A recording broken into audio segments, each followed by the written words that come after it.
Okay, I've been using the AeroPress for about 4 months now, so I thought it about time to put a bit of review up of the product and how I use it. The instructions do explain 2 ways of using the AeroPress.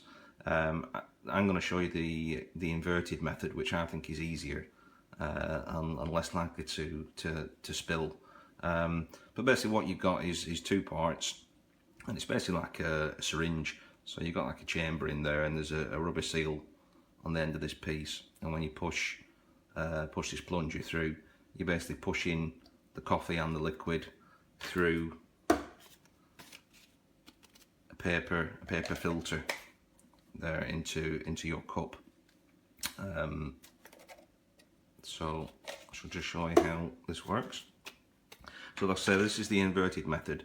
Now you do get a scoop, like a coffee measure thing. I use one of these full of coffee beans, grind them, and then put the little funnel in there, put the coffee in there. So we're at that stage now. We've got a kettle with just boiled water.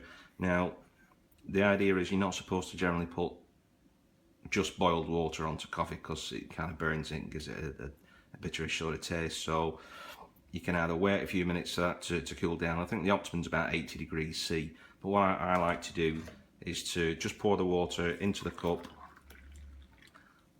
That serves 2 purposes. The heat from the water goes into the cup and warms the cup nicely, and it also lowers the temperature of the water. I have checked this numerous times, and it's around about the 80 degrees C, so I'm not to a couple of degrees.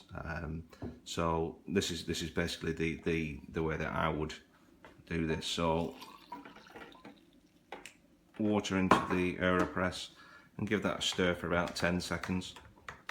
You do get a black plastic stirring sort of blade in with the kit, which I don't tend to use. It's a bit clumsy. So give that a stir for about 10 seconds. Like I say, you've already got 1 filter paper in the filter end. You do get quite a few. That goes on the top, and then you wait for about a minute, and that's sufficient to get the flavour out of the coffee. So we'll come back in a minute. Okay, so a minute later, and now what we do is we invert this over the cup. So we do that in one movement. We don't want any leaks or any drips to go all over the work surface, so we'll just turn that up like that. Now you shouldn't get much coming out there at this stage. You can get the odd drip, but that's about it. So what we need to do now is we need to apply pressure to the plunger and push all that coffee through the filter and into the cup. So you can use 1 hand, but I find it easy to do 2, and you just basically just the weight of your hands on top of the AeroPress, and it should take around about 20 seconds to push all that liquid through.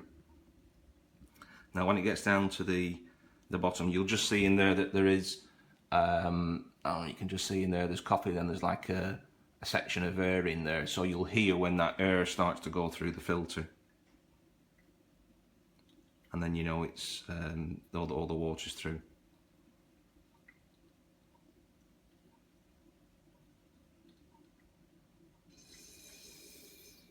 There you go, push it down to the bottom. So let the last few drips come out. That's that. And you can top that up with water, because you don't get generally a full cup. It's like a concentrated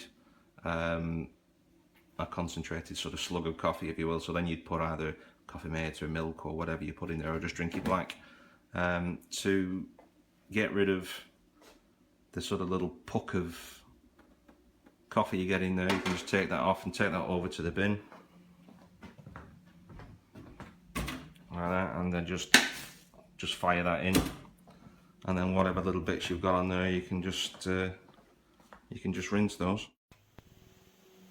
So this is a review of the AeroPress coffee maker, and I want to start by saying I bought one 5.5 years ago. This was the original one. Been very happy with it, but it has deteriorated enough at this point, more than 5 years, that I decided to get a new one. And there are some differences. First, let me show you what happens over time. I don't know if you can see, there's crazing inside, and if you see it this way. But so that can cause water to leak around when you press it in here. You can kind of see it goes from tight to loose there. Now, I imagine some of this may be just because of, with age, this part's broken down. But anyway, almost everything is identical. The funnel and the filter holder and these parts are unchanged. But the two main components are made out of evidently a new plastic, and maybe that's because they've just figured out that that would work better and wouldn't suffer the crazing problem that I had with the original. You know, it arrives really quite snug, which is good. Makes great coffee. I've used other methods, including French press. I'm convinced that this is the ideal way to make a single cup of coffee.